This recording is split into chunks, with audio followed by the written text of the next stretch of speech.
Welcome back to the channel. Thank y'all for hanging with me on this Saturday. So if you're trying to get better at shallow fishing, or you're maybe trying to figure out what it is that you're missing about shallow water fishing, I want to talk about something really important when it comes to, should I be casting or should I be flipping and pitching? And this is just strictly shallow water, because when you're fishing out deep, you're always casting. You're never really flipping. So when we're fishing shallow water, when should I go to try to figure out if I should be flipping or I should be casting? Now, depending on where you're at, what type of lake, there is one where you should go out and seek out the flipping bite first. And if you can't get that to work, then go to the casting bite. And then there's scenarios where you should go and try to seek out a casting bite. And if you can't make that work, then you got to go look for a flipping bite.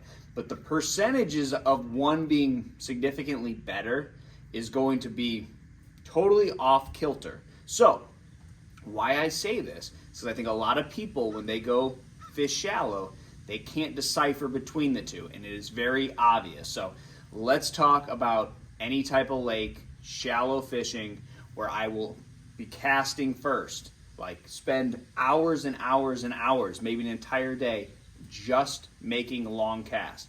And that's going to be basically any lake that has a lot of structure. So there's sweet spots. It doesn't all look the same. There are drains, there are channel swings, there are points. There's obvious places where the more you know about bass fishing, the more you know that bass are going to congregate to these places, and you can pattern those type places in that general area of the lake, all over that part of the lake.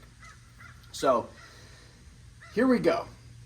Then, if you can't figure that out, then obviously the bass are in too much cover, and you got to go and make short pitches, or just the way the lake sets up, you got to go make short pitches. And I think every lake kind of has a stereotypical pattern to it. You know, the Coosa River is one that I think of. A lot of bank grass, a lot of docks, fish that are typically sucked to shallow cover. You got to make a lot of short pitches on most of the Coosa River lakes, not all of them.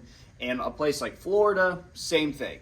And the reason for that is because these lakes don't have a whole lot of structure that congregate bass. So when I think of a place like Florida, it's all flats with a bunch of cover, and there's no sweet spots, or at least from the untrained eye, there's no sweet spots until you get in there and you start flipping around, and then you're like, wow, I got a ton of bites in this little section, no bites in all of this section, and then I got some bites over here. So, but the only way you can figure that out is flipping. So when you go to a lake, and it doesn't just have to be Florida, big flats with a ton of cover, it could be up a river, a flooded river, like we saw in the NPFL last week, where it was dominated up the river in the flooded cover, is because in fishing during the post-spawn, bass want to get on vertical structure.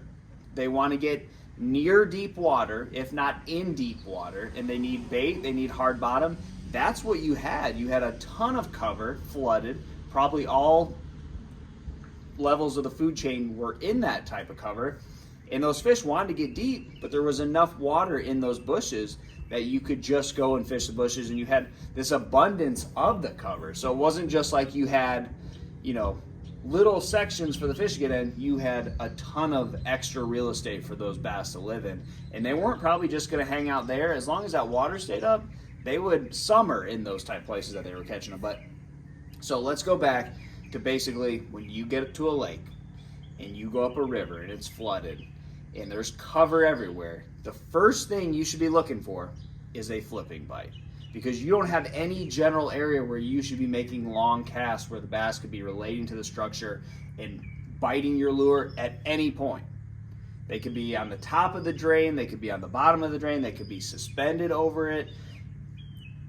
That's not going to happen when you have no idea where the fish are at. So I think what happens when people get down in Florida, they go, everything looks the same. There's no reason for fish to be in any one place. Yeah, that's why in Florida, you have to go seek out a flipping bite first. Spend an entire day just flipping. That's going to tell you the best times to do it. That's going to tell you probably where you need to be when those times do go off, and probably tell you where the biggest fish live. And then if you can't figure it out in a day, or you've spent an entire day flipping, then you need to go cast. It's going to be a different deal. But in Florida or any places where there is no structure, there's no contour change, there's no obvious good-looking fishing spot that you can see on a map, our mapping chips are really good nowadays, then you need to go flipping.